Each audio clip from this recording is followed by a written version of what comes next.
GLP-1-lääkkeet kuten Ozempic, Wegovy ja Mounjaro ovat tällä hetkellä maailman puhutuimpia laihdutumislääkkeitä.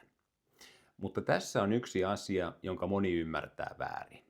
Nämä lääkkeet eivät oikeastaan ole laihdutumislääkkeitä siinä mielessä, kuin moni ajattelee. Ne vaikuttavat itse asiassa kehon nälkäjärjestelmään. Ja kun ymmärtää tämän, ymmärtää myös, miksi ne toimivat. GLP-1 on hormoni, jota keho tuottaa luonnostaan ruokailun jälkeen. Sitä erittyy suolistosta ja sen tehtävä on lähettää aivoille viesti. Ruokaa on tullut, nyt riittää.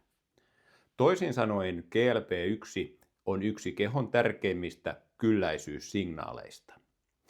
GLP-1-lääkkeet jäljittelevät tätä hormonia, mutta voimakkaammin ja pidempään. Tässä kohtaa tulee kiinnostava osa. GLP-1 ei vaikuta vain yhteen paikkaan kehossa.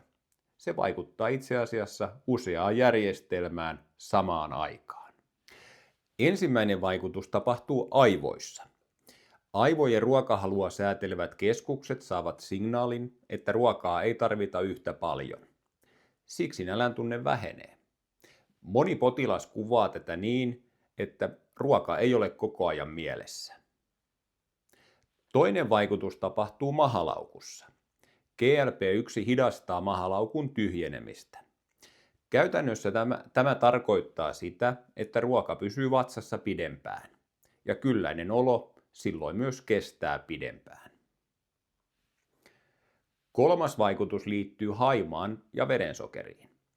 GLP-1 lisää insuliinin eritystä ja vähentää glukagonin tuotantoa. Tämä auttaa kehoa säätelemään verensokeria tehokkaammin. Eli GLP-1-lääkkeet eivät itse asiassa tee sitä, mitä moni luulee. Ne eivät varsinaisesti polta rasvaa. Ne muuttavat siis sitä, miten keho säätelee nälkää. Useimmat potilaat huomaavat 3 muutosta. He tulevat kylläiseksi pienemmällä annoksella, nälkä ei palaa yhtä nopeasti ja napostelu vähenee. Kun energiansaanti pienenee kuukausien aikana, paino alkaa laskemaan. Mutta sitten asia, mikä on hyvä ymmärtää. GLP-1-lääkkeet eivät ole taikalääke. Ne ovat enemmänkin työkalu. Parhaat tulokset syntyvät silloin, kun lääkitys yhdistyy ruokavalioon, liikuntaan ja pitkäaikaiseen elämäntapamuutokseen.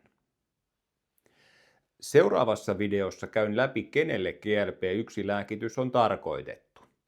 Ja jos tämä aihe kiinnostaa, niin pistä kanava tilaukseen.